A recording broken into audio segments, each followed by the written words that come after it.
ඊළඟට හරිද 45 හරි සියලුම ස්වභාව නිෂ්පාදන කියලා අහලා තියෙනවා. එතකොට සියලුම ස්වභාව නිෂ්පාදන පළවෙනි එක ජලය කාබන් ඩයොක්සයිඩ් හා වෙනත් සංයෝග යොදා ගැනීම නිපද වේ. ඒක හරි. ශාක මගින් පමණක් නිපද වේ වැරදි. ප්‍රාථමික පරිවෘත්තජ පමණක් වේ වැරදි. වර්ධනයට දායක වේ වැරදි. වාෂ්පශීලී කාබනික සංයෝග වේ වැරදි. උත්තරය 1. තුනී ස්තර වර්ණලේඛ ශිල්ප තහඩුවක පදනම් රේඛාව ඇඳීම සඳහා සුදුසු පැන්සලක්. උත්තරේ 5. අය කතා කරන්න දෙයක් නෑ. කිව්ව හේතුව පේටන්ට් බලපත්‍රයක් නිකුත් කරන රාජ්‍ය ආයතනය බම් මෙතන තියෙන වයින් ජාතික බුද්ධිමය දේපල කාර්යාලය. ඔක තමයි පේටන්ට් බලපත්‍රයක් නිපදවීම සිද්ධ කරන්නේ. 44 පහත ප්‍රකාශ සලකන්න. ස්වභාව නිෂ්පාදන යනු ජීවීන් තුළ නිපදවන සංයෝග වේ හරි. ස්වභාව නිෂ්පාදන සමහර ජීවීන් තුළ පමණක් නිපද වේ වැරදි. ඒ ද්විතීක පරිවෘත්තජ ප්‍රාථමික පරිවෘත්තජ හැම එකගාවම නිපද වෙනවා. ඒ නිසා ඒක වැරදි. ඊට සියලු ස්වභාව නිෂ්පාදන ජීවීන්ගේ වර්ධනය කෙරෙහි ඍජුව සම්බන්ධ වේ. ඒ වැරදි. ඒ ප්‍රාථමික පරිවෘත්තජ ද්විතීකේව වර්ධනයට දායක වෙන්නේ නැහැ. ඒ නිසා මේකෙන් හැම එකටම ගැලපෙන උත්තරේ ඒ පමණයි. හරි. ඊට පස්සේ ස්තම්භ වර්ණලේඛ ශිල්ප ක්‍රමයේදී ස්ථිතික කලාපයට වැලි තට්ටුවක් මගින් වැසීමට ප්‍රධාන හේතුව මම අර කලින් කිව්වා ස්ථිතික කලාපයට ඇතිවිය හැකි බාධා වැළැක්වීම. උත්තරේ 5. නවුරුපැයුම් කරුවෝ පේටන්ට් බලපත්‍රයක් සඳහා අයදුම් කළ යුතු වන්නේ නිපැයුමේ නව්‍යතාවය හඳුනාගත් පසුව. ඒක තමයි උත්තරය වෙන්නේ පළවෙනි එක. අනිත් ටික අතකින් බලමු. ආයෝජකයෙක් ඉදිරිපත් කිරීම පසුව වැරදි. ඒතකොට ආයෝජකයා එකේ ටික අඳුරගෙන උට ඕන හදන්න පුළුවන් නේරුට කලින්. ඒතර දැන් අපි හදාලා ගෙදර තියාගත්තා කියලා වැඩක් නැහැ. දැන් අපේ එකම කොපි කරලා වෙන කෙනෙක් හදලා එයා පේටන්ට් එක ගත්තොත් එයාට තමයි අයිතිය හම්බෙන්නේ. නැත්නම් අපි හදුවා අපි මේකයි කියලා කතා දාලා නැහැ. ඒ නිසා අපි ඒක අලුත් කියලා එකක් අඳුරගෙන ඉස්සෙල්ලාම කරන්න ඕනේ පේටන්ට් එක ගන්න එක. ඊට පස්සේ තමයි යෝග ආයෝජකයින්ට දාන එකයි මිනිස්සුන්ට කියන එක ඔවා කරන්න ඕනේ. ඊට පස්සේ විද්‍යාගාර මට්ටමින් පරීක්ෂා කිරීමට ප්‍රථමයෙන් මේක වැරදි. විද්‍යාගාර මට්ටමින් පරීක්ෂා කරන්න වෙනවා. දැන් හදුවා කියලා හිතලා කාටවත් මොන කී රහස ගිහින් එහෙම නෙවෙයි මේ කියන්නේ. ඉතින් මේක විද්‍යාගාරයෙන් පරීක්ෂා කළා. ඒතර විද්‍යාගාර වලින් මේ හැමෝටම දෙන්නේ නැහැ එහෙම. ඒතර පරීක්ෂා කළා ඒක තහවුරු කරගෙන අපි ගන්නවා. හරි. ඒ නිසා මේ පරීක්ෂණ පාවිච්චි කිරීමට ප්‍රථමයෙන් කියන්නේ ඊට කලින් අරන් හරියන්නේ නැහැ. ඒකත් වැරදි. නිපැයුම් වෙළඳපොළට හඳුනා දීමෙන් පසුව වැරදි. පුවත්පත් ලිපියක් පළ කිරීමෙන් පසුව වැරදි. ඒතර උත්තරය 1. ප්‍රතිඔක්සිකාරකයක් කියන්නේ අපි කලින් කිව්වා. දැන් මෙතන ජීවී සෛල ගැන තමයි මෙතන කතා කරලා තියෙන්නේ. නමුත් ඕනිම කෙනෙක් ඔක්සිකරණය කිරීම වැළැක්විය හැකියව තමයි ප්‍රතිඔක්සිකාරකයක් කියලා කියන්නේ. ඒතර මෙතන තියෙන ඒවා නම් වැළැක්වීම හෝ අඩාල කිරීම අවම කිරීම. ඒතර මෙතන නම් ජීවී සෛල තුළ ඔක්සිකරණය වැළැක්වීම සිදු කිරීම තමයි ඔක්සිකාරකයක් කියලා ප්‍රතිඔක්සිකාරකයක් කියලා කියන්නේ. හරි. ළමයි අතරම දැන් ඉස්සර නම් ඔක්සිකරණය කියන එක අර්ථ දැක්ුවේ මේ ඔක්සිජන් එක. ඒ කියන්නේ ඔක්සිජන් එකතු වීම ඔක්සිකරණය. හරි. ඊට පස්සේ ඔක්සිජන් ඉවත් වීම ඔක්සිහරණය. ඔක තමයි කලින් ඔක්සිකරණය කියන එකේ අර්ථ දැක්වුවා. නමුත් දැන් අර්ථ දක්වන්නේ ඉලෙක්ට්‍රෝනත් එක්ක යම් සංයෝගයකින් ඉලෙක්ට්‍රෝන ඉවත් වීම තමයි ඔක්සිකරණය කියලා කියන්නේ. ඔක්සිජන් එකතු වීම තමයි ඔක්සිහරණය කියලා කියන්නේ. ඒකට යම් සංයෝගයකට ඉලෙක්ට්‍රෝන ඉවත් වීම වැළැක්වීම තමයි හරි ඔක්සිකරණය වැළැක්වීම කියලා සිද්ධ කරන්නේ. මොකද ඔක්සිකරණය කියන්නේ අලුත් අර්ථ දැක්වීම අනුව ඉලෙක්ට්‍රෝන ඉවත් වීම. ඒතර ප්‍රතිඔක්සිකරණය කියන්නේ ඒක වැළැක්වීම හින්දා ඉලෙක්ට්‍රෝන ඉවත් වීම වැළැක්වීම තමයි වර්තමානයේදී ප්‍රතිඔක්සිකරණය කියලා කියන්නේ. නමුත් අපිට එච්චර කතාවක් ඕනේ නැහැ. නිකම්ම මතක තියාගන්න ඔක්සිකරණය කියන්නේ ඔක්සිජන් සමග සම්බන්ධ වීම. ඔක්සිහරණය කියන්නේ ඔක්සිජන් වැළැක්වීම. ඔක්සිජන් ඉවත් වීම. ඒතර ප්‍රතිඔක්සිකරණයේදී සිද්ධ වෙන්නේ ඔක්සිජන් සමග සම්බන්ධ වීම වැළැක්වීම වගේ එකක් කියලා මතක තියාගන්න. ඊට පස්සේ එළවලු තෙල් මිශ්‍ර කර ඇති බාල කරන ලද ගිතෙල්. හරි. ගිතෙල් කියන්නේ ඔයගොල්ලෝ දන්නවා මේ මොනෙන් ගන්න එකක්ද? හරි. එලකිරි වලින් හෝමිස් ඔරිජිනල් ගිතෙල් නම් හදන්නේ මී කිරි වලින් මම හිතන්නේ. සෝරි මේ මී හරකයි කිරි වලින් තමයි ඔරිජිනල් එක හදන්නේ. උත් වර්තමානයේදී ඒවා නෙවෙයි හැමදෙස්සම එලකිරි වලින් තමයි හදන්නේ. ඒතර මේ එලකිරි වලින් හදන එකක්. හරි. ශාක තෙල් එකක් නෙවෙයි. ඒතකොට මේක තත්ත්වෙන් බාල කරන්න මේක මිලෙන් අධිකයි. ඒ නිසා මේක ක්වොලිටි අඩු කරන්න සමහර කට්ටිය එළවලු තෙල් වගේ ඒවාත් එකතු කරනවා. එතකොට මේක හරියටම අඳුර ගන්න අපි තුනී ස්තර වර්ණලේඛ ශිල්ප ක්‍රමය පාවිච්චි කරන්න යන්නේ. හරි. එතකොට මේකේ ඔරිජිනල් ගිතෙල් සාම්පල් එකක් පාලක සාම්පලයේ විදිහට තියලා අර සැක සහිත එක අනික් සාම්පල් එක විදිහට තියලා කරන්න තමයි යන්නේ. පිරිසිදු ගිතෙල් හා එළවලු තෙල් සාම්පල් භාවිත කිරීමට හේතුව එතකොට පිරිසිදු ගිතෙල් තමයි පාලක සාම්පලයේ විදිහට. හරි. එළවලු තෙල් එකක් පාලක සාම්පලයක් විදිහට පාවිච්චි කරනවා. ඇයි ඒ? ඒතර දැන් පිරිසිදු ගිතෙල් එකෙන් ඔයාට එක පැල්ලමක් එනවනේ. ඒතර අරකේ ඒ පැල්ලම තියෙනවා නම් පිරිසිදු ගිතෙලුත් තියෙනවා. එළවලු තෙල් එකක් පාලක සාම්පලයක් විදිහට පාවිච්චි කරනවා. ඒතර එළවලු තෙල් එකෙන් පැල්ලමක් එනවනේ. ඒ හා සමාන එකක් අර සැකසහිත එකේ තියෙනවා නම් ඒකේ එළවලු තෙලුත් තියෙනවා කියලා බලා ගන්න පුළුවන්. ඒතර ඔය දෙකම නැතුව තව අපද්‍රව්‍යකුත් තියෙනවා නම් ඒකේ පැල්ලම් තුනක් එයි. පැහැදිලිද? ඒතර අපි සැකසහිත සාම්පලයේ පිරිසිදු ගෙතෙල් විතරක් තියෙනවා නම් ඒක පැල්ලමයි එන්නේ. පිරිසිදු ගෙතෙලේ එළවලු තෙලුයි දෙන්න විතරක් ඉන්නවා නම් පැල්ලම් දෙකක් එනවා. හරිද? ඊට පස්සේ තව වෙන මොකෙක් හරි ඉන්නවා නම් පැල්ලම් තුනක් එනවා. වෙන උන් දෙන්නෙක් ඉන්නවා නම් හතරක් වෙනවා. ඒ වගේ තමයි ඉතින් ඔක වෙන්නේ. හරි. ඒතර අපේ මේ දෙකම පාවිච්චි කරන්න හේතුව අපෙන් අහනවා. හරි. හේතුව තමයි හරි. පාලක සාම්පලයේ ලෙස කියලා එක්ක ලියන්න පුළුවන්. මේ දෙකම පාලක සාම්පල විදිහට පාවිච්චි කරන්න පුළුවන්. නැත්නම් සැකසහිත සාම්පලයේ ගිතෙල් හා එළවලු තෙල් යන දෙක ඇති බව තහවුරු කර ගැනීමට සැකසහිත සාම්පලයේ ගිතෙල් හා එළවලු තෙල් යන දෙකම ඇති බව තහවුරු කරන්න අර දෙකම අපි සාම්පල විදිහට පාවිච්චි වෙනවා. එතකොට අපිට ඒක දිහා බලලා කියන්න පුළුවන් මේකෙන් මොන මොනවාද ඉන්නේ කියලා. එසේ බාල කරන ලද ගිතෙල් සාම්පලයක් සඳහා අපේක්ෂිත DCl ප්‍රතිඵලය පැහැදිලි කරන්න අපේක්ෂිත පැලම් කීයක් ඇති වෙනවද? දෙකක් ඇති වෙනවා. ඒ කියන්නේ හරි එළවලු තෙල් හා ගිතෙල් යන දෙකෙන්ම ඇතිවන සලකුණු දෙකට සමාන දෙකක් මේකෙන් ඇති වෙන්න ඕනි. ලියන්න එක්ක සලකුණු දෙකක් ඇතිවීම කියලා ලියන්න ඒත් හරි. නැත්නම් එළවලු තෙල් හා ගිතෙල් යන දෙකටම සමාන සලකුණු දෙකක් ඇතිවීම. අපේක්ෂිතයි. බාලයි කියලා බලාපොරොත්තු වෙනවා. එහෙමනම් වෙන්න ඕනි එළවලු තෙල් හා ගිතෙල් යන දෙකටම සමාන සලකුණු දෙකක් ඇතිවීම. ඊට පස්සේ එළවලු තෙල් සමග මිශ්‍ර කරන ලද ගිතෙල් මිල පිරිසිදු ගිතෙල් මිලට වඩා අඩු වෙන නිෂ්පාදකයෙකු බාල කරන ලද ගිතෙල් විකිණීමකින් බලාපොරොත්තු වන අපේක්ෂාවන් දෙකක් පැහැදිලි කරන්න. හරි. හිතන්න දෙයක් නෑ නිෂ්පාදන පිරිවැය අවම කර ගැනීම. හරි. එකක්. නිෂ්පාදන පිරිවැය වැඩි කිරීම. වැඩි ලාභයක් ලබා ගැනීම. වැඩි ලාභයක් ලබා ගැනීම. වැඩි ලාභයක් ලබා ගැනීම. අඩු මිලට විකිණීමෙන් වැඩි ඉල්ලුමක් ඇති කර ගැනීම. මිල අඩු වෙනම් ගන්නවා වැඩි මිනිස්සු. ඒ නිසා අඩු මිලට විකිණීමෙන් වැඩි ඉල්ලුමක් ඇති කර ගැනීම. හරි. නිෂ්පාදන පිරිවැය අවම කර ගැනීම, වැඩි ලාභයක් ලබා ගැනීම, අඩු මිලට විකිණීමෙන් වැඩි ඉල්ලුමක් ඇති කර ගැනීම. ඒක තමයි හේතු. හරි. ඔය 2018 9 8 වෙනි ප්‍රශ්නය 8D 8D 2019 8D කියන එක තමයි ඔය තියෙන්නේ. ගාන්කේ දාලා නැහැ. ඒක දාගන්න. ඒක කතා කරේ. හරි. ඊට පස්සේ 53 ද්විතීක පරිවෘත්තජ නිස්සාරණ ක්‍රම හා සම්බන්ධ පහත සඳහන් කවර ප්‍රකාශ සත්‍ය වේද? ප්‍රතිප්‍රවාහ ක්‍රමය සඳහා විශාල ද්‍රාවක පරිමාණ අවශ්‍ය වේ. වැරදි. ප්‍රතිප්‍රවාහයේදී වෙන්නේ බං එකම නැවත නැවත යොදනවනේ. ඒක මහ ගොඩක් දාන්න ඕනි නෑ. මේ මෙතෙන්දී කරත් ප්‍රතිප්‍රවාහයක් තමයි. මෙතෙන්දී උට යනක නවත්තලා ආයෙ එකම පහළට ගෙනවා. හරි. උමාලාසමනෙන් ජලය සති නිස්සාරකයක් නිපද වේ. වැරදි. ජලය රහිත නිස්සාරකයක් නිපද වේ. වැරදි. උමාලාසමනෙන් බං ජලය නැතරම ඇති කරන්න බෑ. මොකද උමාලේ තියෙන්නේ ජලය. ඒක වැරදි. තාපස්ථායි සංයෝග නිස්සාරණය සඳහා ප්‍රතිප්‍රවාහ ක්‍රමය වැරදි. තාපස්ථායි කියන්නේ තාපය හමුවේ යා බිඳ වැටෙනවා. ඒතර මේ වගේ එකක් මම එකම දිගින් දිගට රත් කරනකොට තාපය හමුවේ බිඳ වැටෙන එකේ කිරියොත් එම් බිඳ වැටලා ඉවරයි. ඒ නිසා කවදාවත් මේකට තාපස්ථායි කට්ටිය පාවිච්චි කරන්න බෑ. මොකද මේක මාර විදිහට එක දිගට රත් කිරීමක් සිද්ධ වෙන්නේ. හරි. නැවත නැවත ආයි අර රත් කරනවා. රත් කළා වාෂ්ප කරනවා. ඒතර එකපාරක් වාෂ්ප කරනව නෙවෙයි. 20 පාරක් වාෂ්ප කරනවා මේ. මේකට තාපස්ථායි එකක් 20 පාවිච්චි කරන්න බෑ. ඊට පස්සේ හුමාලාසන සඳහා ශාකමය ද්‍රව්‍ය ජලය සමග මිශ්‍ර කළ යුතු. හුමාලාසනයේ ජලයත් එක්ක මිශ්‍ර කරන්නේ නැහැ නේ බා. ඒවනම් මොකද හුමාලාසනේ?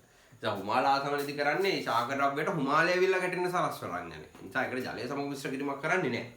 ඊට තුළට නිස්සාරණය කරන සංඝටක එතනෝල් භාවිතය කර හැකියි. ඒක හරි බං. අර ඉටිවල තියෙනව වෙන් කරන්න අපි රත් වෙච්ච එතනෝල් පාවිච්චි කරනවා. ඒ නිසා ඒක හරි. උත්තරේ 5.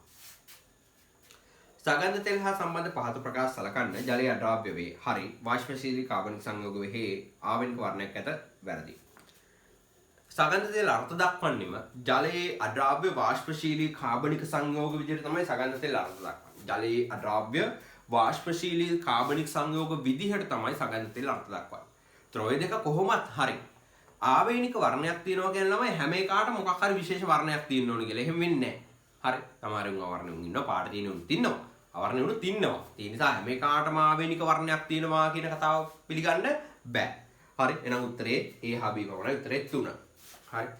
ඊට පස්සේ 55 බොහෝ ද්විතීක පරිවෘත ජාඩංගු තනුක් කරන ලද කුණුතුකොළ නිස්සාරකයකින් මුහුණු ආවරණයේ බාහිර ස්තරය කියන්නේ පිරියම් කිරීම මගින් එහි ගුණාත්මක බව ඉහළ කියන්නේ දැන් අර ෆේස් මාස්ක් එකේ ඉහළට දානවා කුරුඳු මිශ්‍ර පොඩි ලේයර් එකක්. හරි. කුරුඳුකොළ එකක්. එතකොට අර හරි. කුරුඳු නිස්සාරක මගින් කරගැනීමට අදාළ ක්‍රියාවලිය පහක් දක්වා ඇත. ඉතින් මේකට කුරුඳු නිස්සාරණය කරගන්න ක්‍රියාවලියක් දාලා තියෙනවා. හරි. ඒතර සූර්ය හිමාලය ජනකය කියන්නේ සූර්ය ශක්තිය පාවිච්චි කරලා තමයි හිමාලය හදන්නේ. හරි. ඊට පස්සේ ඒකෙන් හිමාලය හදලා කුරුඳු කොළ වලට එවනවා. ඊට පස්සේ ඒ ගන්න හිමාලය නැවත දැන් බෙදලා ඒ හිමාලය යනකොට ඒක කන්ඩෙන්සරයක් පාවිච්චි කරලා වාතෙන් සිසිල් වෙන. ඒතර මේ කන්ඩෙන්සරේ තියෙන ජලය ලිබික් කන්ඩෙන්සර් ජලය එකක් නෙවෙයි. එයා කන්ඩෙන්සර් එකක්. වාතෙන් සිසිල් වෙන එකක්. ඊට මේකෙන් කුරුඳු ටික සාමය කරගන්නවා. ඒතර කුරුඳු වලින් නිස්සාරණය කර ලබන ප්‍රධාන ද්විතීයික පරිවෘතජය ළමයි කුරුඳු වල එක්කෝ යූජිනෝලුත් තියෙනවා සිනමැල්ඩිහයිඩුත් තියෙනවා. ඒ දෙකටම ලකුණු දීලා තිබුණා. යූජිනෝල් හෝ සිනමැල්ඩිහයිඩ්. හරි. යූජිනෝල් හෝ සිනමැල්ඩිහයිඩ් ඔය දෙකම කුරුඳු වල තියෙනවා. යූජිනෝල් නැත්නම් සිනමැල්ඩිහයිඩ් දෙකම හරි. හරි. ඊට මුහුණු ආවරණයේ පිටත ස්තරයේ කුරුඳු නිස්සාරකයක් පිරියම් කිරීම වගේ නේද ගුණාංග ළමයි එතකොට සුවඳක් එකතු වෙනවා. අර කුරුඳු සුවඳ එකතු වෙනවනේ නේද? කුරුඳු සුවඳ එකතු වෙනවා. ඊට පස්සේ විෂ බීජ විනාශ කිරීමේ හැකියාවකුත් මේ කුරුඳු වලට තියෙනවා. ඒ නිසා විෂ බීජ විනාශ කිරීමත් උත්තරයක් විදිහට ගන්න පුළුවන්. හරි. එකක් සුවඳ එකතු වීම අනික විෂ බීජ විනාශ කිරීම. ඊට පස්සේ ඉහත ක්‍රියාවලියේදී කුරුඳු නිස්සාරක නිපදවීම සඳහා භාවිත කරන ලද පුනර්ජනනීය සම්පත් දෙකක් සඳහන් කරන්න. හරි. එකක් තමයි ළමයි සූර්ය ශක්තිය. පුනර්ජනනීය සම්පතක් එකක් සූර්ය ශක්තිය. නැවත නැවත පාවිච්චි කරන්න පුළුවන්. මේ සූර්ය හිමාල ජනකයක් තියෙනවනේ. අනික් එක තමයි අමුද්‍රව්‍ය නැත්තම් කුරුඳු කොළ. කුරුඳු කොළත් පුනර්ජනනීය. හයි අපි මේක අරගෙන ආයි මේක පස්සට අපරාබ්‍ය ටික ඉවත් කරනවා. ඉතින් ඒකෙන් නැවත නැවත හැදෙනවා. නිසා කුරුඳු කොළ කියන්නේ පුනර්ජනනීය එකක්. හරි.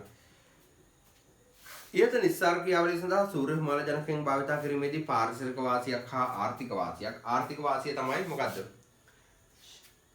වියදම වැය නොවීම. ඒ කියන්නේ බල ශක්තිය සඳහා මුදලක් වැය නොවීම. ආර්ථික වාසිය බල ශක්තියට ලාභදායී වීම නැත්නම් මුදලක් වැය නොවීම. පාරිසරික වාසිය මේක වෙන ක්‍රමයකින් රත් කරා නම් අනිවාර්යෙන්ම යම් ශක්ති ප්‍රමාණයක් යනවනේ. ඒතර මේකෙන් බොහෝ දුරට කාබන් ඩයොක්සයිඩ් වගේ වායුව පිට වෙන්න පුළුවන් හරිතාගාර වායුව. ඒතර මේ වෙලාවේදී එහෙම කිසිම හානියක් වෙන්නේ නැහැ. සලියන කාබන් ඩයොක්සයිඩ් වැනි හරිතාගාර වායුව පිට නොවීම පාරිසරික වාසිය. හරි. පාරිසරික වාසිය කාබන් ඩයොක්සයිඩ් වැනි හරිතාගාර වායුව පිට නොවීම. හරි. දැන් ඊයසේ කාට හරි කියන්න බලද්දි මේකට විදුලිය වගේ දෙයක් පාවිච්චි කරොත් හරිතාගාර වායුව පිට වෙන්නේ නැහැ නේ කියලා. නමුත් ළමයි අත්‍තරම ওই විදුලිය භාවිතයෙන් අපි මේ වගේ දේවල් කරගන්නවා කියන එක උනත් 100% පරිසර හිත කර නැහැ. මොකද දැන් විදුලිය හදන්නත් ප්‍රධාන වශයෙන් බලපානවා මේ පාවිච්චි කරන පොසිලින්ද. මොකද ජල විදුලියෙන් නෙවෙයිනේ බං හැමෙන්නේ. දැන් ජල විදුලියෙන් හදනවා නම් ඒක පරිසර හිතකාමී. නමුත් ජල විදුලියෙන් සම්පූර්ණ අවශ්‍යතාවය සපුරා ගන්න බෑනේ. ඒතර න්‍යෂ්ටික වගේ ක්‍රම අපේ රටවල ඇත්තෙත් නැහැ. ඒ නිසා අපේ රටවල ජල විදුලියෙන් පස්සේ ඊළඟට පාවිච්චි කරන්නේ ගල් ලඟුරු ඊට පස්සේ දෙවි තෙල් ඔය ඩීසල් බලාකාර ඕවා තමයි. ඒක උතනින් කොහොමත් ආයි විදුලිය පරිසරය තකාමී ගුවට ඒක හදන්නත් යනවා ආයි අර වගේ ඉන්න. ඒ නිසා මේ ඔය සූර්ය ශක්තිය වගේ එහෙම හිත කර නෑ බං අතරම. හරි. ඒ වයින් අර වක්‍රාකාරයෙන් අරව කොහොමත් ජනනය වෙනවා. ඊට පස්සේ සූර්ය ශක්තිය භාවිතයේදී හිමාලය නිපදවීමේදී සිදුවන ගැටලු දෙකක්. එකක් අඛණ්ඩව ලබා ගන්න බෑ. දැන් ඕක කර කර ඉන්නවා කපාට වැහිවල ආකුලක් ඇවිල්ලා අඳුර වෙලා යනවා. දැන් හදන්න බෑනේ. ප්‍රශ්නයක් එනවනේ. ඒ නිසා එකක් අඛණ්ඩව ලබා ගන්න හැකියවීම. අඛණ්ඩව ලබා ගන්න හැකියවීම. ඊළඟටම අර දිගටම පිරිවැයක් යන්නේ නැති වුණාට මේක මූලික පිරිවැය තරමක් ඉහළයි. දැන් සෝලාර් පැනල් හැමෝම ගෙවල් වල ගහන්නෙත් ඒක. ඒක ලොකු වියදමක් කරනවා මුලින් ගහන්න. ඒ නිසා මේක තමයි ප්‍රශ්නේ තියෙන්නේ. ඒතකොට ඒක තමයි මූලික පිරිවැය ඉහළ වීම.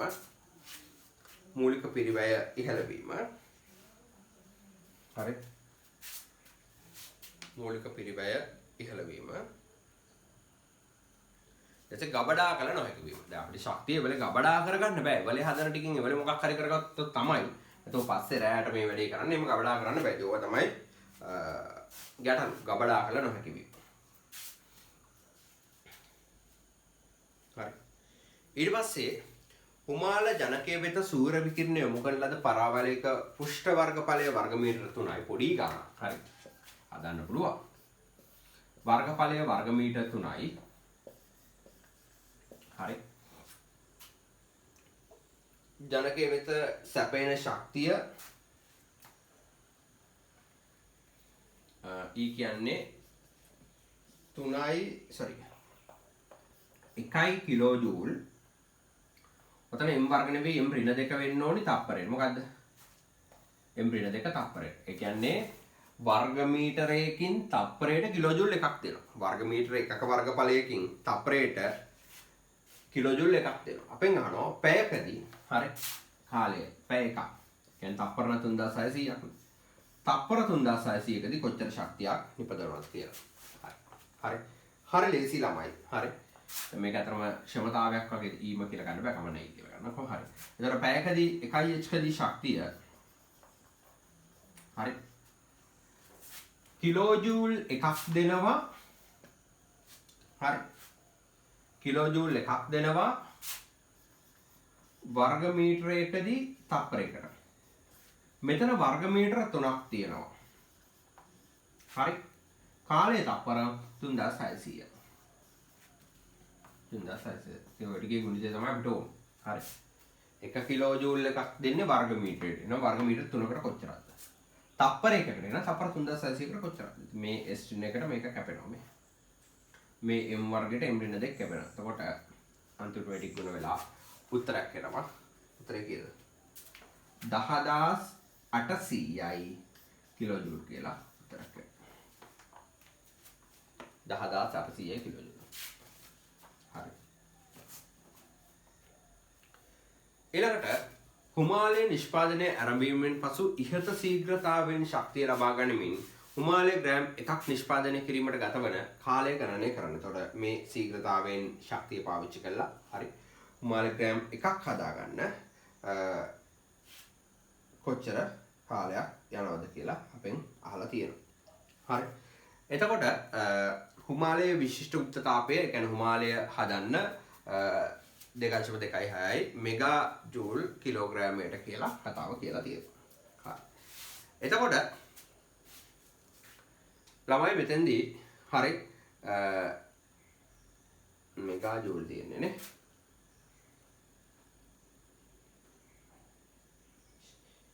එතන ප්‍රශ්නේ ඔව් මෙගා ජූල් හරි.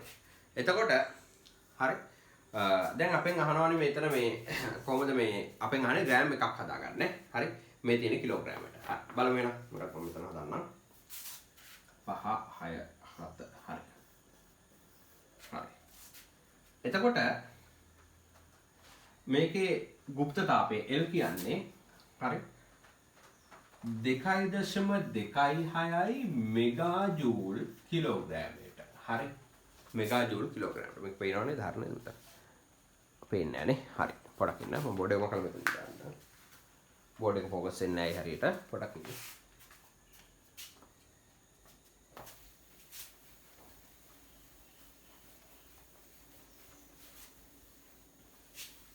මේ ගාන පොස්ට් එක ලියා ගන්න ඕන නම් මම කරනවා. හරි. බලගන්නකො. ගාන හදන්න හරි ලේසි. ලොකු ගානක් නෙමෙයි. හරි.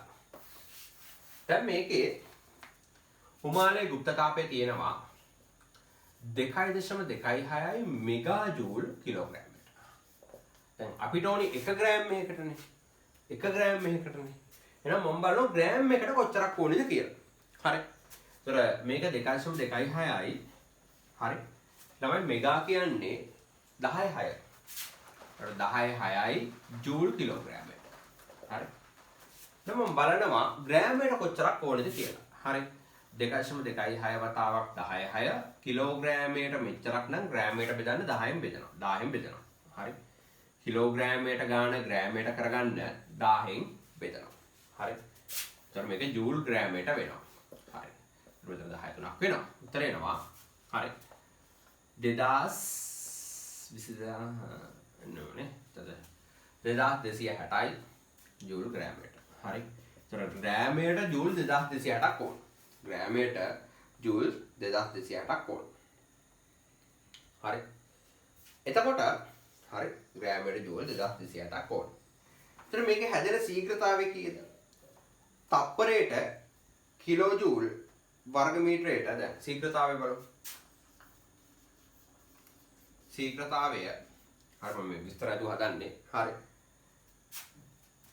1 කිලෝජූල් වර්ග මීටරයට තප්පරයටනේ. හරි. එතකොට මම මේක 1 කිලෝජූල් 1000යි ජූල් කියලා ගන්නවා. 1000යි ජූල් m ඍණ 2 s ඍණ 1. දැන් අපි ගාව වර්ග මීටර 3ක් තියෙනවනේ. නිසා මේක වර්ග මීටර 3ෙන් ගුණ කරනවා. හරි. එතකොට 1000 වතාවක් 3යි 1000යි ජූල් m ඍණ 2 s ඍණ 1 වතාවක් 3යි m වර්ග. එතන කැපෙනවා.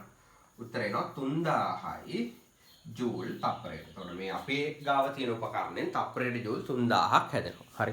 අපි ගාව තියෙන උපකරණයෙන් තප්පරයට ජූල් 3000ක් හැදෙනවා. දැන් අපිට ඕනි ජූල් 2260ක් හදාගන්න අපි ගාව තියෙන උපකරණයෙන් තප්පරයට ජූල් 3000ක් හැදෙනවා. එහෙනම් දැන් අපිට කරන්න තියෙන්නේ බොහොම පොඩි දෙයක්. මේකේ කාලය කොච්චරද කියලා බලන්න මේ අවශ්‍ය ශක්තිය මේ ශීඝ්‍රතාවයත් එක්ක අපිට බෙදන්න පුළුවන්. හරි. එහෙනම් කාලය ගන්න පුළුවන්. කාලය ගන්න පුළුවන්. හරි. මෙන්න මේ අපිට ඕනේ මෙන්න මෙච්චරක් නේ. ශීඝ්‍රතාවය මෙච්චරයි. එහෙනම් 2260යි ජූල් ග්‍රෑමයට හරි බෙදනවා. හරි. 3000යි ජූල් තප්පරයට. හරි. එතකොට මෙතන උත්තරය එනවා ළමයි. මේක බෙදුවහම මම හිතන්නේ 0.75යි තප්පර කියලා උත්තරයක් එනවා. يعني ග්‍රෑම් එකක් හදන්න ග්‍රෑමයට තප්පර කියලා උත්තරය එන්නේ. ඒ කියන්නේ ග්‍රෑම් එකක් හදන්න තප්පර 0.75ක් යනවා. හරි. ග්‍රෑම් එකක් හදන්න තප්පර 0.75ක් යනවා. හරි. ග්‍රෑම් එකක් හදන්න තප්පර 0.75ක් යනවා තමයි උත්තරය. හරි. ඕක තමයි උත්තරේ. එකපාරම බෙදලා ගන්න පුළුවන්. මම පැහැදිලි කරගෙන ආවේ ඒකත් එක්ක. හරි. ඊළඟට කෝපය වල අඩංගු වන කැපෙයින් ඇල්කලොයිඩ් එකේ ප්‍රතිඔක්සිකාරකයේ ඔය දෙකම හරි බං. ඔය උත්තර දෙකම ලකුණු දෙනවා. ඒ කියන්නේ 56 1 2 දෙකම හරි. සගන්ධ තෙල් වැරදි, ප්‍රාථමික පරිවෘත්තජයක් වැරදි, පොලිෆීනෝලික වැරදි. හරි ඇල්කලොයිඩ් එක. එතකොට 56ට උත්තරේ 1 හා 2 දෙකම හරි. භාගික ආසවනය මගින් පහත කවරක් වෙන් කර ගැනීම ක්‍රියාවලිය සිදු කළ හැකිද? ළමයි භාගික ආසවනයට අපි ගන්න ප්‍රධානම උදාහරණය තමයි අර බොර තෙල් ආසවනය කිරීම කියන්නේ. එතකොට බොර තෙල් වලින් හයිඩ්‍රෝකාබන් කරන්න භාගික ආසවනය පාවිච්චි කරනවා. එතකොට භාගික ආසවනය කියන්නේ ඒගොල්ලන්ගේ තාපාංක පාවිච්චි කරලා වෙන් කර ගැනීම. ගොඩක් වෙලාවට භාගික ආසවනයට අතිවිශාල අර කූස කුළුණක් වගේ එකක් ගහනවා. ඒකේ තැන් වලින් වෙන් කර ගැනීමක් තමයි සාමාන්‍යයෙන් සිද්ධ කරන්නේ. ඒක පොඩි පොඩි ඒවාට අපිව පාවිච්චි කරනවා අඩුයි. ගොඩක් වෙලාවට බොර තෙල් නිෂ්පාදනයට මේක පාවිච්චි කරනවා. ඊපස්සේ එක් සංඝටකයක ආරව්‍ය ගණනය කිරීම සඳහා තුනී පත්‍රක වර්ණලේඛ පරීක්ෂණයක පහත කවර මිනුම අවශ්‍ය වේද? ළමයි ඔය R කියන්නේ RF වගේ. හරි. ඒතර මේක RF වගේ ගන්නෙ කොහොමද? හරි. RF වගේ ගන්නෙ හරි ද්‍රාවකයේ ගමන් කර දුර බෙදනවා. හරි. ද්‍රාවක පෙරමුණ ගමන් කර දුරින්. ද්‍රාවකයේ ගමන් කර දුර බෙදනවා. ද්‍රාවක පෙරමුණ ගමන් කර දුරින්. ඒතර ඔය දෙන්නයි මේ ගන්නෙ. ඒතර උෂ්ණත්වය වැරදි, අවසාන ද්‍රාවක මට්ටම වැරදි, ද්‍රාවකයේ ගමන් කර දුර හරි, වර්ණලේඛ තහඩුවේ විශාලත්වය වැරදි, නියතයේ අඩංගු සංරචක සංඛ්‍යාව වැරදි. උත්තරේ ද්‍රාවකයේ ගමන් කළ දුර. හරි. ඊළඟට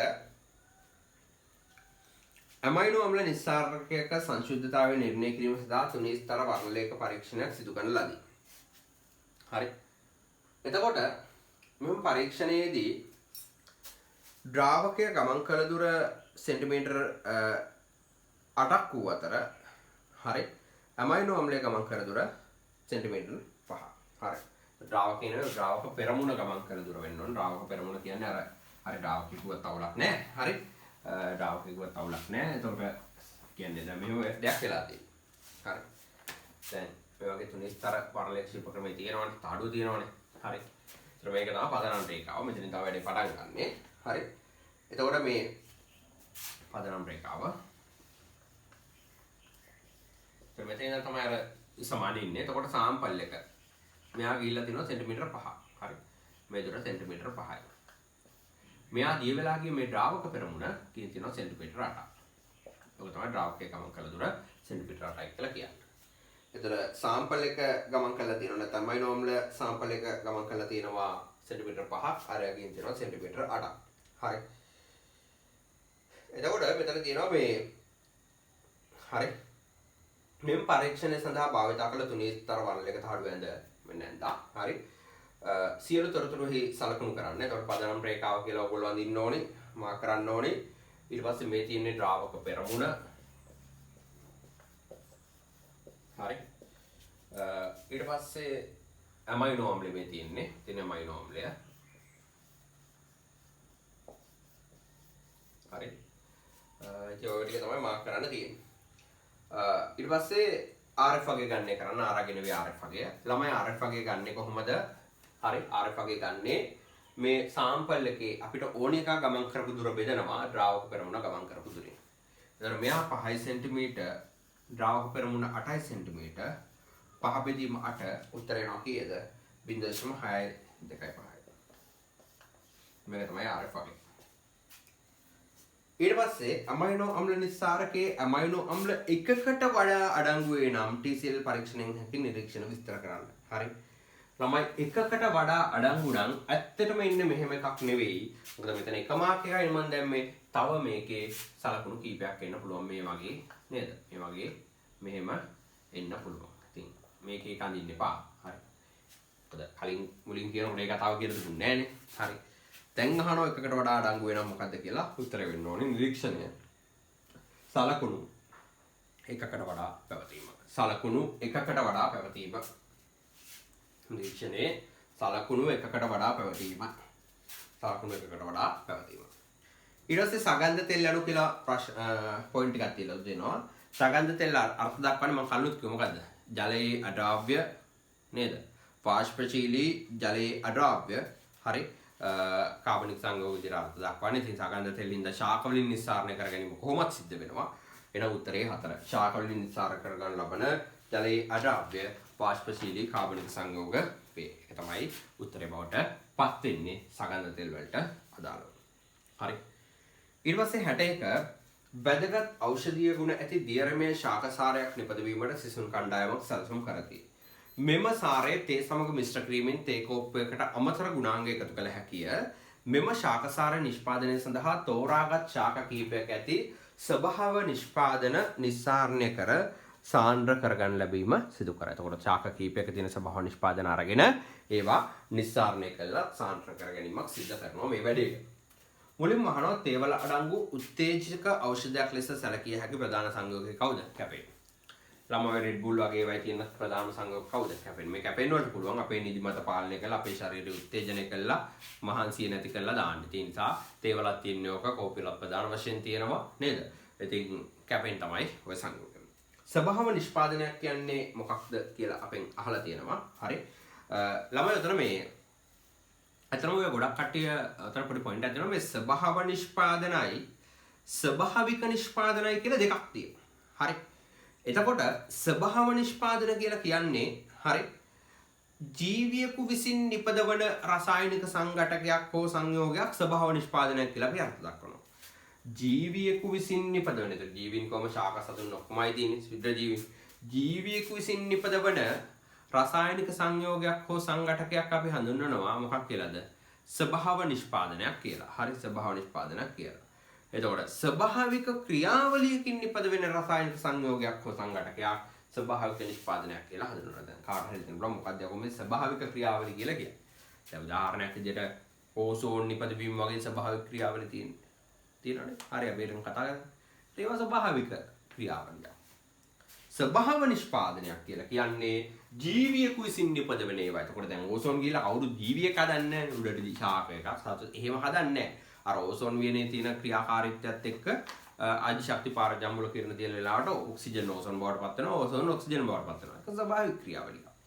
ස්වභාවික නිෂ්පාදනයක්. ස්වභාව නිෂ්පාදනයක් නෙවෙයි. ඒක ස්වභාව නිෂ්පාදනයක් කියන්නේ ජීවියෙකු විසින් නිපදවන එකක් තමයි ස්වභාව නිෂ්පාදනයක් ලෙස අර්ථ දැක්වීමක් සිදු කරන්නේ.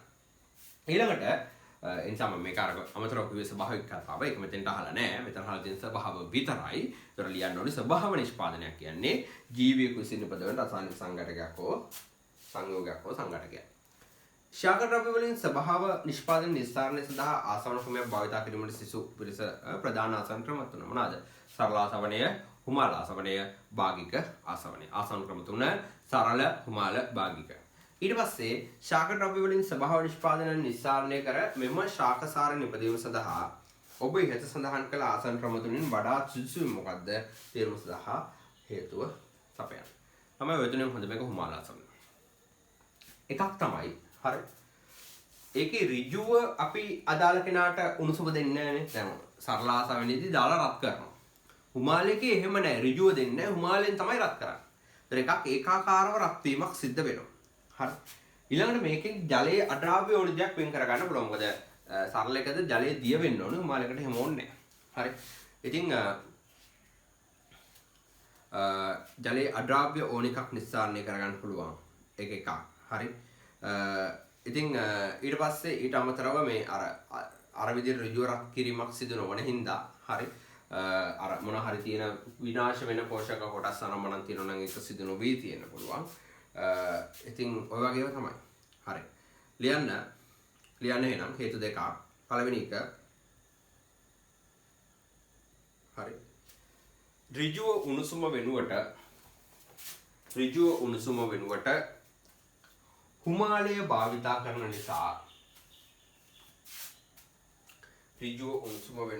හුමාලය භාවිතා කරන නිසා තාප වියෝජනයක් සිදු නොවීම. ඍජුව උණුසුම වෙනුවට හුමාලය භාවිතා කරන නිසා තාප වියෝජනයක් සිදු නොවීම. එතකොට අර ඔය ශාකවල තියෙන වැදගත් සංඝටක ආරක්ෂා වෙනවා. නැත්නම් තාප වියෝජනයක් සිදු නොත් ඒවත් හානි වෙන්න පුළුවන්. ඒ නිසා ඍජුව උණුසුම වෙනුවට හුමාලය භාවිතා කරන නිසා තාප වියෝජනයක් සිදු නොවීම පළවෙනි එක. දෙවෙනි එක ජලයේ අද්‍රාව්‍ය හෝ ද්‍රාව්‍ය ඕනෑම එකක් නිස්සාරණය කළ හැකි වෙනවා. ඒතකොට දිය වෙන ඒවායි දිය වෙන්නේ නැති ඒවායි ඔක්කොම කරගන්න පුළුවන්. හරල එකේ එම් බෑ. ඊළඟ එක ජලයේ අද්‍රාව්‍ය හෝ ද්‍රාව්‍ය ඕනෑම එකක් නිස්සාරණය කර හැකි වෙනවා. මොකද අපි දන්නේ නැහැ ඔය තියෙන ඒවා ජලයේ ද්‍රාව්‍යද කියලා. තමයි ඒකේ පොදුවේ ඕන එකක් කරගන්න පුළුවන්. ඒ ජලයේ අද්‍රාව්‍ය හෝ ද්‍රාව්‍ය ඕනෑම නිස්සාරකයක් නිස්සාරණය කර හැකි වෙනවා. ඊළඟ 62 සබන් නිෂ්පාදනය සඳහා භාවිතා කරන ලබන සගන්ධ තෙල් නිපදවන ක්‍රමය පහත දැක්වේ. සගන්ධ තෙල් අඩංගු ශාක කොටස් වලින් ප්‍රතිප්‍රවාහ ක්‍රමය යොදා ගැනීම නිස්සාරණය කිරීමක් කරනවා. එසේ ද්‍රාවක නිස්සාරණය ආධාරයෙන් පිරිසිදු කර ගැනීමක් කරනවා. අන්තිමට එකෙන් සගන්ධ තෙල් හැදෙනවා. හරි. ඒතර මේ යන්නේ 24 වෙනි ප්‍රශ්නේ. 24 8 වෙනි ප්‍රශ්නේ. 2024 ගිය අවුරුද්දේ ප්‍රශ්න මේ සාකච්ඡා කරගෙන යන්නේ. හරි. 24 එකක් තමයි එතනත්. හරි. 24 7C එතකොට 8 වෙනි ප්‍රශ්නේ 63. හරි. මේ 7C ප්‍රතිප්‍රවාහ ක්‍රමයේ එක් වාසියක් හෝ අවාසියක්. වාසියක් මොකද්ද? හරි. අඩු ද්‍රාවක පරිමාවක් අවශ්‍ය වීම. හරි. එකම ටිකනේ ආයි දාන්නේ මම අර කලින් කතා කරේ. ඒ නිසා එකක් අඩු ද්‍රාවක පරිමාවක් අවශ්‍ය වීම. හරි. වාසියක්. අඩු ද්‍රාවක පරිමාවක් අවශ්‍ය වීම. ඊට පස්සේ මේ අඩුවෙන් දිය වෙන එකක් වුණත් මේකෙන් කරන්න පුළුවන්. අයියේ එකපාරක් දිය කරලා ගන්න යන්නේ ආයි දිය කර කර ආයි කරනවානේ. ඒ නිසා මේ අඩු ද්‍රාව්‍යතාවයක් තියෙන කෙනෙක් වුණත් නිස්සාරණය කරගත හැකි. ඊළඟ ඊළඟ එක අඩු ද්‍රාව්‍යතාවයක් ඇති ද්විතීක පරිවෘතජයක් පවා නිස්සාරණය කළ හැකි වීම. දෙවෙනි වාසිය අඩු ද්‍රාව්‍යතාවයක් ඇති ද්විතීක පරිවෘතජයක් පවා නිස්සාරණය කළ හැකි වීම. අඩු ද්‍රාව්‍යතාවයක් ඇති ද්විතීක පරිවෘතජයක් පවා නිස්සාරණය කළ හැකි වීම. අවාසි තාප අස්ථායි ද්‍රව්‍ය නිස්සාරණය කළ නොහැකි වීම. තාප අස්ථායි වුණොත් මේක විනාශ වෙනවා. නැවත නැවත රත් කරනකොට. ඒ නිසා තාප අස්ථායි ද්‍රව්‍ය නිස්සාරණය කළ නොහැකි වීම අවාසි.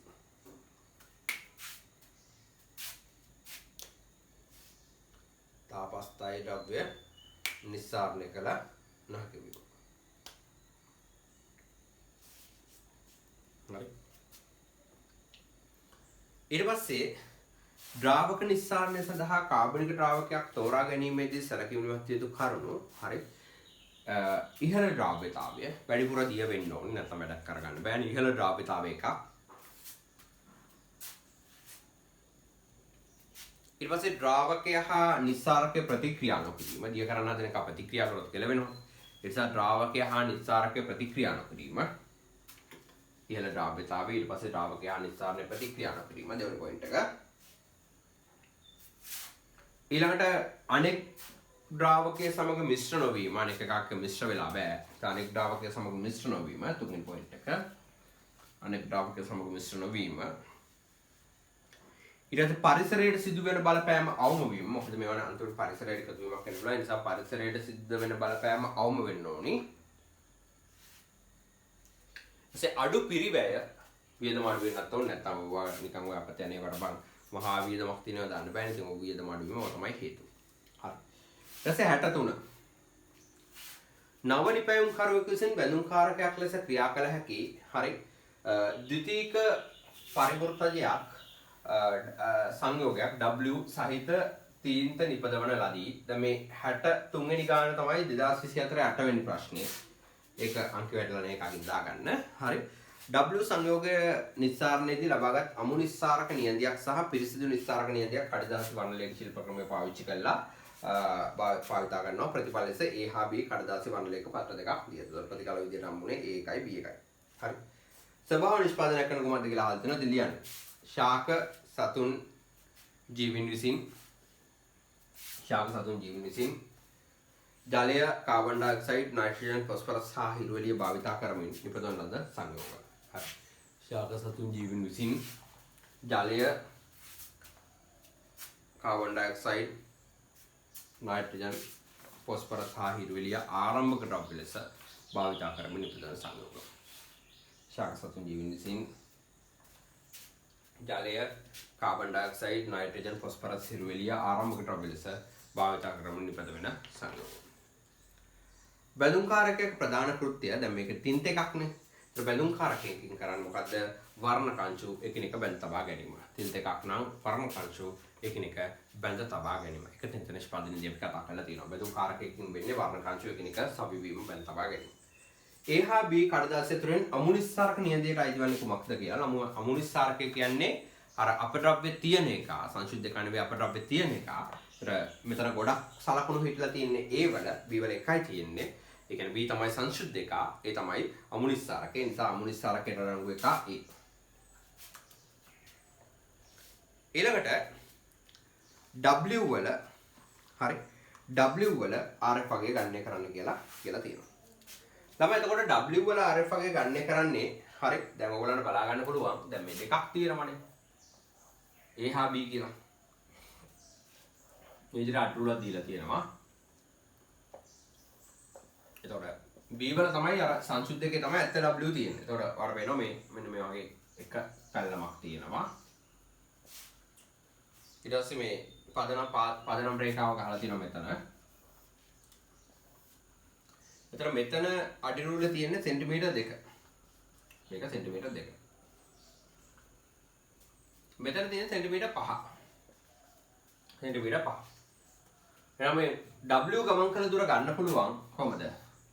5 සෙන්ටිමීටර් වලින් 2 සෙන්ටිමීටර් අඩු කරලා. ඒ කියන්නේ මේක 3 සෙන්ටිමීටර්. W ගමන් කරන දුර 3 සෙන්ටිමීටර්. ඊළඟ ද්‍රාවක පෙරමුණ මෙන්න මේ උඩ තියෙන ද්‍රාවක පෙරමුණ මෙතන. හරි. ද්‍රාවක පෙරමුණ කෙලින් අඩිරුලේ තියෙන්නේ 7.5. 7.5. තොර ද්‍රාවක පෙරමුණ ගමන් කර දුර ගන්න පුළුවන්. ඒක උඩින් ගන්න වෙන්නේ මෙතන උඩ තේලෙන් තියෙනවා. හරි. ද්‍රාවක පෙරමුණ ගමන් කර දුර ගන්න පුළුවන් කොහොමද? 7.5 හරියට 2. 5.5 සෙන්ටිමීටර්. හරි. ද්‍රාවක පෙරමුණ ගමන් කර දුර ගන්න පුළුවන් 7.5 හරියට 2. 5.5 සෙන්ටිමීටර්. අනිකම අපිට අදාළ නැහැ. W විතරයි ඕනේ. හරි. W කියන්නේ මේකෙන් තියෙන එක. මොකද සංශුද්ධ එකේ තියෙන W පාලක සාම්පලේ අපි W දාලා තමයි චෙක් කරන්නේ. W කියන්නේ අනිකම අපරාප. හරි. අපෙන් අහනවා මේ W වල RF වගය. ඒතර සංයෝගය ගමන් කරපු දුර 3 cm. ද්‍රාවක පෙරමුණ ගමන් කරපු දුර 5.5 cm. උත්තරය 0.54ක් වගේ. 0.54ක් වගේ උත්තරේ.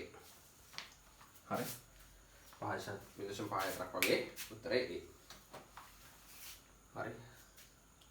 ඊළඟට W හි අමු නිස්සාරකයේ ඖෂධයක් ලෙස යොදා ගැනීමේ අවාසියක්. දැන් කෙලින්ම නිෂ්පාදකයේ දැන් මේ හැදෙන එක අපිට මේ ඖෂධයක් විදිහට හොදා ගන්න බෑ. මොකද මේකේ තව අපද්‍රව්‍ය ඉන්නව නේද? මේ W ට අමතරව තව කී දෙනෙක් ඉන්නවද? 3 දෙනෙක් ඉන්නවා. හරි. මෙන්න මේ තැන් වල තියෙනවනේ තව 3 දෙනෙක්. මෙතන එකෙක් ඉන්නවා. එතන තව දෙන්නෙක් ඉන්නවා. ඒ නිසා අවාසි තමයි එකක් අපද්‍රව්‍ය පැවතීම. අපද්‍රව්‍ය පැවතීම. අනික තමයි අපද්‍රව්‍ය නිසා අතුරු ආබාධ ඇති වෙන්න පුළුවන්. අපි දන්නේ නැහැ මුම් මොක්කුද කියලා. ඒතර මේක ඖෂධයක් විතර මේක ඖෂධයක් වුණාට මුම් මොක්කුද කියලා දන්නේ නැහැ. ඒතර මේකේ ඉඳන් නැති ලෙඩක් හැදෙන්න පුළුවන්. ඒ නිසා අපද්‍රව්‍ය නිසා අතුරු ආබාධ ඇතිවීම එහෙනම් පට්ට අවාසියක්. මොකද එහෙම ඖෂධ දාන්න බෑ බං. හරි අපද්‍රව්‍ය නිසා ඖෂධ ඇතිවීම අතුරු ආබාධ ඇතිවීම. අපද්‍රව්‍ය නිසා අතුරු ආබාධ ඇතිවීම. ඊට පස්සේ ඖෂධයක ඖෂධීය ගුණය හා ඖෂධීය බලය යන කුමක්දයි පැහැදිලි කරන්න. හරි. එතකොට ඖෂධීය ගුණය කියලා කියන්නේ ළමයි මේ නිර්දේශිත මාත්‍රාවට ඒ කියන්නේ මොකක් හරි අපිට කියනවනේ දැන් අපි තුමු විටමින් C මිලිග්‍රෑම් 100ක් ගන්න කියලා 100 පෙත්තක් අපිට දෙනවා. ඒත් ඖෂධීය ගුණය කියන්නේ එයා ඒ මිලිග්‍රෑම් 100 බිව්වට පස්සේ අපිට වෙන්න පුළුවන් දේවල්. ඒ කියන්නේ අපේ ඇඟේ තියෙන හෙම්බිරිස්සා වගේ දේවල් අඩු වෙන්න පුළුවන්. ඒක තමයි ඖෂධීය ගුණ. ඖෂධීය බලය කියලා කියන්නේ ළමයි හරි. ඒ දේ සිද්ධ වෙන්න අපි කොච්චර ඖෂධ ප්‍රමාණයක් ගන්න ඕනද? ඒ කියන්නේ මිලිග්‍රෑම් 100 පෙති දෙකක් ගන්න. ඒ වගේ. ඒ නිසා මේක හරි අර්ථ දැක්වීම ලියා ගන්න ඖෂධීය ගුණය ලියන්න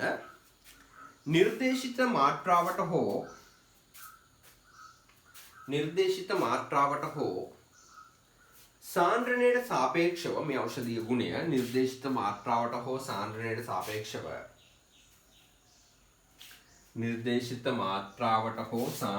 සාපේක්ෂව අපේක්ෂිත චිකිත්සක බලපෑම ඇති කිරීමට ඇති හැකියාව.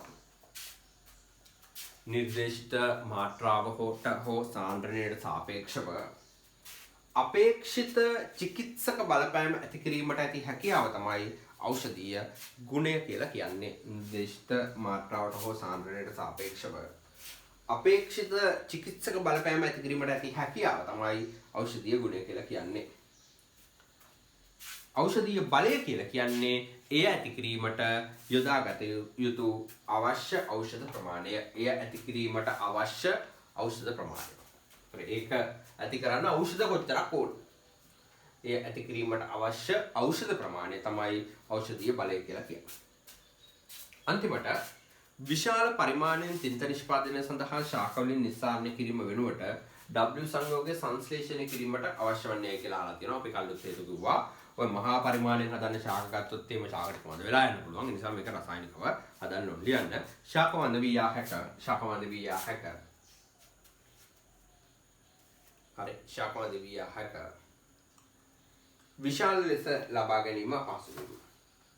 විශාල ලෙස ලබා ගැනීම අපහසු වීම. ශාකවන්ද වියා හැක. විශාල ලෙස ලබා ගැනීම අපහසු වීම. හරි.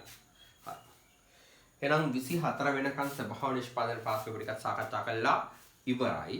තව එතකොට ඉතුරු වෙන්නේ ළමයි හරි පරිසර රසායනය තමයි. හරි. ඉතින් ඒකෙත් පාස්කු ටික සාකච්ඡා කරලා පස්සේ පාඩම ගලන්න තියෙන්නේ. පරිසර රසායනයේ පාස්කු ටික තමයි සාකච්ඡා කරන්න තියෙන්නේ. ඉතින් ඒකෙත් ඒ ටික සාකච්ඡා කරාම කතාව ඉවරයි. අපි ටිකක් සාකච්ඡා කරමු. හරි. එහෙනම් මේක බලා ගන්න ඊළඟ කැලෙන් එකත් වීඩියෝ එකක් කරලා දාන්නම් මම. හරි.